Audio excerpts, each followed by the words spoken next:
Well, Sky, thank you so much for taking your time for this. As we start, can you maybe talk a little bit about your current role? I'm the Chief Information Security Officer and Cyber Practice Director at a company known as SD Solutions, LLC. And we also have a joint venture called FMS, Federal Mission Solutions. So it's actually a partner with a much larger company called Avantis Federal. It used to be known as E3 Federal at one time, and they have a great deal of work in the federal space. Hmm. Our primary clients are federal in nature. We have over 22 agencies in the U.S. government that we support, Hmm. and we kind of also function as, I would like to say, a pipeline of talent from the commercial sector to the government. That's one of our specialties, is identifying talent. So that's our background as a company. Without going too in depth, Certainly, certainly. No, it's we've got. super helpful. And what's as a cybersecurity executive, what is in your purview? Well, I like to say all things cyber, one of the things that I'm really big on, and it does come from my background in the military and the government, is that I envision or see cyber as a domain, not as a competency or group of competencies. It's actually a domain, and it's pervasive all throughout the entire structure of the world now, especially, and you can see it more, it's accelerating rapidly, and people, I think, are struggling to contend with it because cyber, as compute power gains, basically momentum, it just becomes faster and faster exponentially. Human form factor doesn't. The human mind probably has a great deal of capability far beyond what we utilize anyway, but still, even so, the form factor, the interface between the human and the ability to absorb and also tactically manipulate the data that we're receiving, we're coming to a point where it's becoming exceptionally difficult. And you can see it both in the behavioral arena, which people don't understand what's actually happening, and they're struggling to contend with it. Yeah, well, some of the deep fakes that I saw, they're so convincing. It's there's a little, Yeah, and they're it getting can be better really and better. scary.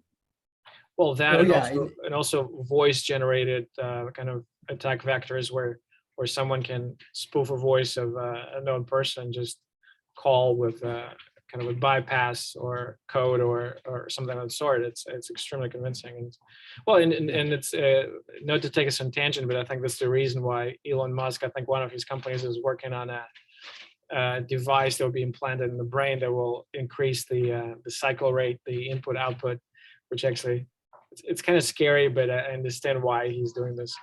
But that's great. Can you talk maybe a little bit about your background? I just want to get a sense of your career arc. So before your okay. current role, how did you get in cybersecurity? You mentioned some background in military and maybe technology. Can you talk a little bit about that? Well, yeah. So I had joined the military in 1996, and retiring then in 2017, right out of the military.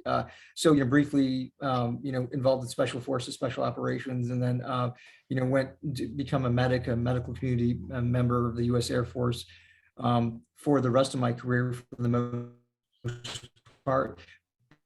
But in that bubble, or I like to call it the medical level, in the Air Force in particular, we owned pretty much every operational aspect of medicine. That would be the IT, the delivery of healthcare, how healthcare, information security, all of that. At the time, right, that was, not referred to as, you know, what we refer to it as now. Cyber was not a term. Nobody really used cyber at the time, although it is. Professor Norbert Wiener in the 1950s and late 1940s, early 1950s coined it, right, called cybernetics, and he taught that right in the Ivy League. A lot of that's where it came from originally, and the military pulled from that. But I got involved all along my career in greater and greater and greater effect, right? According to the speed of change that we were engaging, I became more and more involved. I, started earlier on, I was basically a hardware guy, and when I got involved, we were primarily a mumps based. Many people may not know what that is, but Massachusetts, the programming language, mumps based, mainframe systems that we were using to store our healthcare data, we didn't have a GUI interface. That didn't exist. We used the WISE terminals from Sony. Sony, you had these amber screens, and you have everything was menu based. And we deployed all those things. It was really interesting. And that rapidly changed when Windows came out, right? And we'd all share the same terminal. We used terminal emulation, which was such a big deal. Telnet sessions, people were like, wow, this is amazing, kind of, and they were, of course, not secure. Very easy to hack those sessions. Then eventually, things started to change. And as they morphed, I kind of just my career followed that vector. We came out of the term, we used to call it InfoSec or information security. Then it became, eventually they broke into many other areas where, InfoSec was electronic, then TelSec for telephones, who even talks about telephone security anymore? No one talks about that. Or fax security, not so much in the news. Yeah. You don't hear about that. Yeah. Other than smartphones, right? Yeah. But I think that's where it started. I met, his name escapes me. He was the most famous hacker ever. And now I think he's one of the founders of Know Before company. And he was signing, I was at the book signing at RSA last year. Well, 2 years ago, actually, that was RSA last year. Kevin Mitnick. Yeah, that's right. He started, there were no computers back in the day. So he would try to figure out a way to place phone calls for free. And it's just, his story is fascinating with his life story. And he kind of came around and joined the good guys. And now he's part of a very successful public company. But to your point, back in the day, it was all about telephony and kind of phone systems. Right. Yeah, and just dial-up was a big deal. It was such a big deal. Dial-up speeds were a big deal. Yeah. I remember when people, when T1 was such a big deal. Commercial circuits were T1 lines. And then much of the world is still in that era. Yeah. Americans and European nations. America, all the Americas for the most part. Canada, for the most part. And the fastest bandwidth nation on the planet, which is South Korea, because they underwent their industrial revolution when the glass was the standard, not copper. So, since, South Korea has bandwidth, it's shocking. Yeah. Shocking. But anyway, that's. Yeah. Well, fast forwarding to today. Yeah. I just want to get your insights on, there are so many different kind of themes that are top of mind right now. From ransomware to cloud security to third-party vendors management to insider threats, and kind of the list goes on and on. But kind of from your perspective, what do you think? If you have a crystal ball and can see into the future, and 6 months from now, 12 months from now, what do you think will be top of mind? What are the top 3 challenges that CISOs will face? They may be the same as today, but kind of in your view, what will bubble up to the top 3 in about 12 months time? Well, so I would like to, I have to frame this if I'm to frame this realistically, I want to make sure that I'm going to do it. There's 3 things tactically that will occur, but there's 3 operational things that will push those things forward. So I would like to state, advanced persistent threats, right? APTs, generally nation states, right? That would be one. And then basically at the rate at which ransomware is changing based on cryptographic technologies, which is shocking. Once again, compute capabilities, the proliferation of, the black market it's so easy for people to become you can purchase those things. And then the Internet of Things threats, the IoT threats, which is very difficult to quantify in short term, but relatively, what I'd like to say is, since we're just a series of interconnected nodes now, human beings as the center, where the attack surface is grown so big that it's exponential. It's growing greater and greater, faster rates. And anything that is now produced, for the most part, that's interconnected it's an attack vector. It's not, people see it, you see it, okay, this is great. I have a new car, it's interconnected, but it's a vulnerability. It's a vulnerability on many levels because, a person that's going to say it's like, okay, it's a double-edged dagger for me. While you see, I can easily weaponize it. That's what I'm getting at. And so those three things, but I want to sliver in the three things on the tactical level that those three things are going to be, be effective. And that would be clearly ransomware, what we spoke about, right? The method, the tactic of phishing, which has gotten extremely sophisticated. I almost got caught once. I was like, wait a second. I was like, what is this? I couldn't believe it, how sophisticated this was. And I'll briefly describe what happened to me. Almost happened to me. And then the third one would be data breach. The actual data itself, which is the new oil, right? Everyone says that it is, without a doubt, in the trillions of dollars, right? That market, in the future market, extremely. But what almost happened to me is I made a response on LinkedIn, right, to one of my friend's comments that he had made, and somebody with the same name but .1 with a fake account responded to me. I almost clicked on it. I looked at this and I said, wait a second. I looked at it again. I'm like, this is a fake account, and it's the same picture and everything. Very well executed. So it was not even an over email, because I think when people talk about phishing. oh yeah, no, this was even more sophisticated, I think, because you're disarmed. You're already participating in a conversation virtually on Interesting. LinkedIn, and it said, so I won't give my friend's name, right? Because Yeah. but I'll say, let's say it's James Jones, right? Yeah. But James.Jones on LinkedIn, right? But James.Jones.1, and the same picture. And I didn't, Amazing. yeah, it's scary. That was scary. And I realized like this is extremely sophisticated, because I almost clicked on it.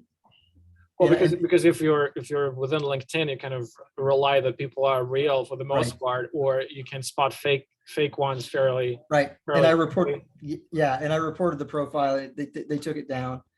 Yeah, but LinkedIn's this is pretty like good. You got to I've stick never with them. heard, because usually I hear about phishing attacks over email. For example, someone Right, would take, I know, Citibank or JP Morgan, and will just copy their layout and all the imagery, but then everything will say sign up and what have you, but then the link will take you somewhere to a place that is less than friendly, but yeah, it's everything. And so you need to check what's the underneath the button where it's trying to take you, the HTML, and like putting the fudging the email address so it doesn't look like a real address.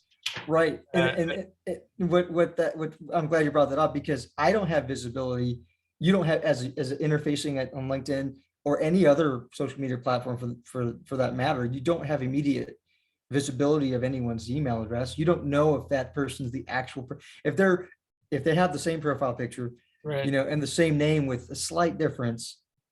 Most likely it would just be it's happenstance that you notice, because Right. it will be just I could uh, have, but yeah, also it's the other thing is, I think people expect spam and phishing on email, but on something like LinkedIn, it's right. I haven't heard of this kind of attack. It's very interesting that you bring it up. I think it's very. Yeah, they almost, and I almost feel like, that was, it's almost like white teaming somebody to see if they'll fall for it, but I don't think it was. I think it was an actual, person trying to, do something nefarious, which thank goodness I didn't click on it. I just looked at it, I looked at it again, very carefully looked at it again. And then I looked at the entire guy. And then I remember when I reported that, they just pulled down the whole string. They pulled down the whole string. So Scary. Well, I think that's why cybersecurity is as a career, as kind of space is exploding in a way, because there's just, with technology, it amplifies the good and amplifies the nasty as well. It seems like, every other week I look at TechCrunch, there's another company raising a couple of $100 million. So it's more kind of on the corporate side. And everyone is talking about the shortage of talent. And I think it's part of the reason why there's so many people more in more junior roles probably, but also in IT, looking to transition to cybersecurity, or maybe even students that are looking at this field and seeing a lot of opportunity for kind of career advancement, and something you want to do. And from your perspective and from your experience, what would you recommend some of the more junior professionals? What should they be spending their time on?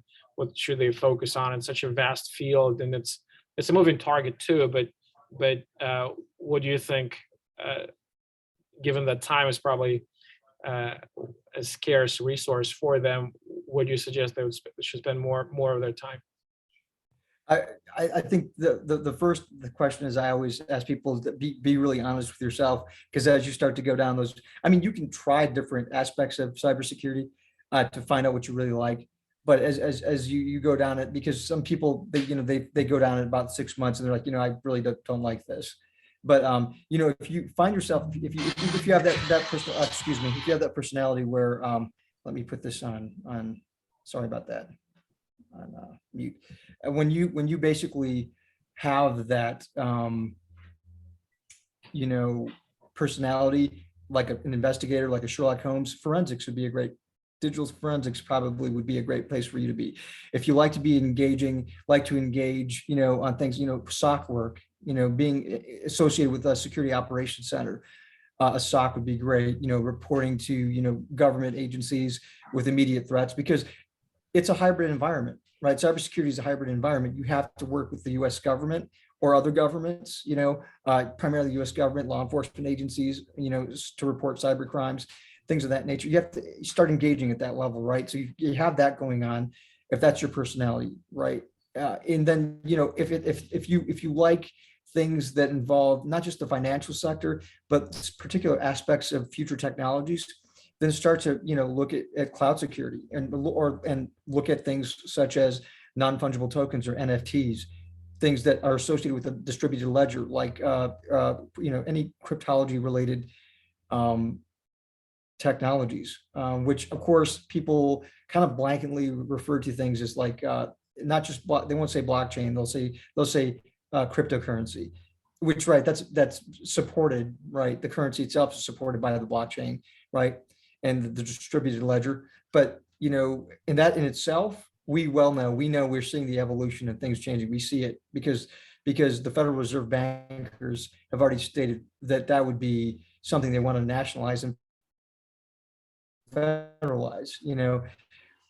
That itself is a little scary, because the digitization of currency has many aspects to it, right?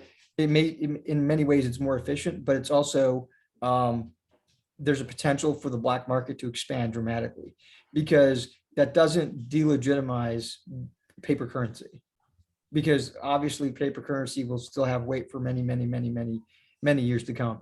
So there's the transition phase, that gray area is an interesting aspect of what we need to see. So we'll be seeing things like that. But that's kind of what my advice is, kind of a broad approach in my answer, but does that kind of satisfy? Certainly. Well, it's to your point, you want to caution people to make sure that they go into this field with right intent, because the last thing you would want for someone to spend, 4 years studying and training and then realizing it's not a cup of tea. But also, I guess from what you explained, it would make sense for someone who's more junior to get a lot of exposure to different aspects, whether it's SOC or GRC, or you mentioned blockchain. There's so many different aspects of it, and some of them are more red teaming, blue teaming. Some people are more, you have this personality, inquisitive personality. Some people just want to stare at code all day long, and other people want to spend time dealing with the organization and dealing and more on the people side, right? So and there are opportunities for all of those. So before putting yourself kind of in one situation, I think would make a lot of sense for those professionals kind of to get exposure to a wide range of different areas, so they can pick what fits their interests and their personality the most. Because I think there should be opportunities for a wide range of professionals to find something that they like. Right. I mean, for instance, you wouldn't want to go or kind of attempt to breach, the world of like firewalls or actual hardware security if you don't have a background in engineering, right? Or some exposure to IP or internet protocol based technologies. It just doesn't make sense. I mean, unless you had some type of high exposure and you have a natural affinity and talent for that stuff, it doesn't make any sense. Yeah, certainly. Now, if you wanted to get involved, but on the track of getting your hands dirty. Absolutely. Absolutely. Well, Scott, I mean, again, shifting gears a little bit, I just want to ask for your advice about Athenia. Obviously, the intent is to provide a platform for cybersecurity executives to share news, share best practices, personal networking, professional networking, career advice, kind of all those things. And sometimes we succeed, and sometimes I feel like we fall short. So, from your perspective, from what you've seen up to that point, what do you find valuable, and where do you think we can improve?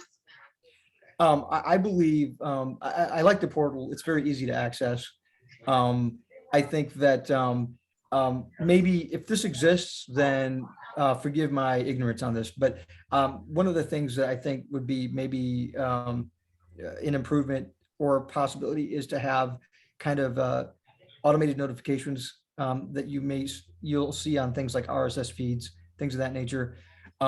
That would be neat, or the ability to follow certain changes or aspects of your profile and have an automatic notification. I'm not sure if that exists. If it does, then I'm not using it correctly. that's my own ignorance. But I think that the fact that you make it security centric and that it's at a certain level is of incredible value. And I'll tell you why. The reason I say that is because if you go to a lot of security portals, or you can go to like dark reading, and those are great. There's actually fantastic resources out there, and there's many of them, but I use dark reading because it's so prolific and so well known, right? If you go there, you can connect in many different things, like tactical threats. I mean, generally you'll get the down and dirty on what's happening in the different sectors: financial, potentially military if they release it, and healthcare, which is something that people like to stay away from. But truth be known, right, identity theft is kind of yesterday's game. It's identity theft is not as valuable as healthcare data is. You can really do some damage with healthcare data, and I'll give you an example. You can make somebody uninsurable. You can make them unemployable, and people will say, no, you can do that with identity theft. Well, identity theft is primarily used to commit financial crimes. If you look at it carefully, they usually take somebody's identity to commit financial fraud with that. In other words, apply for loans. Yes. Yeah, credit cards and things like this. Right. And that's damaging. But there's a long and storied history of financial institutions having very, well thought out and very engaging tactics in fraud. They're probably the best. The insurance industry is fantastic. They're prolific. They have many, many different units and fraud units. What they're doing is they're embedding those techniques into the electronic age, or they're co-locating, they're collaborating. Healthcare is not, that's not the case in healthcare. Healthcare doesn't come very siloed, I think. It is. And HIPAA's a concern, but HIPAA is more on the privacy side. Right, HIPAA is really the privacy side, and it's broken down into two aspects: privacy, the HIPAA security officer, and the HIPAA privacy officer. Pretty much, privacy officer is always in the C-suite, has to be. It's almost by demand, right, and a very senior person. The security officer sometimes, but not always, but they do have to be independent roles, right? And they're more the breach aspect, right? But the privacy aspect, that has a tremendous amount of legislative backing and potential fines from HHS. But anyway, I don't want to go down too far down that path. But I think that often we hear a lot in the news about identity theft or breaches. Sometimes it's healthcare, but you often have to, and it's, I think, maybe intentional. It's driven by the silos that are being reported on. Like you said, it is siloed. So healthcare journals tend to report that stuff. No, it's to your point, I know it's always kind of scares me how much information, like every time, and just on a personal level, every time I go to doctor office, I fill out the form, it's all paper, and how it's stored and goes, and it's very detailed. And Right, sometimes I just leave it blank because they don't have to know all those things they're asking right. And asking that about it. comes And exactly, and that comes and in your patient history, right? right, but also like I don't know what their protocols are in storing and safekeeping that data. So it's certainly there's a lot of work to be done in that particular area. Well, I know we're coming up on time. Last question. For some reason this year, and maybe you provided the answer, but for some reason RSA, which I'm super excited is finally happening, and Gartner conference are happening at the same time. I don't know if it's by design or by mistake, but for you, do you plan? Is it for you? Is it RSA? Is it Gartner? Is it neither? What are your thoughts? I'd like to. I don't know if I'll be able to, just because of what's happening, with the company. I've got so much going on. But RSA, has near and dear to my heart because, uh, you know, Ravesh Sherman Alsman, the architects of that, of that encryption, they are prolific, and anything to do with RSA has been for me a great thing. Gartner, on the other hand, is also prolific, but for me, I have close ties to Gartner in collaboration, and I have some really good friends that work for Gartner. They are, to me, basically, it's almost like a bellwether company where they say, hey, look, these are the best practices, in much a way that KPMG does for the industries, that are international in the finance industries and other silos that KPMG is involved in. Those for me, if you say if they were separate still, which would I prioritize? Well, they're very important as an executive to collaborate with Gartner, or look at what Gartner has going on or what the recommendations are. I think it's extraordinarily important. But from a securities perspective, RSA, you kind of have the cutting edge voices that go there. So that's a tough one. But if you're looking at strictly from security, I'd probably say RSA, right? And Gartner is a close second because, RSA is 100% investment for me, like going there.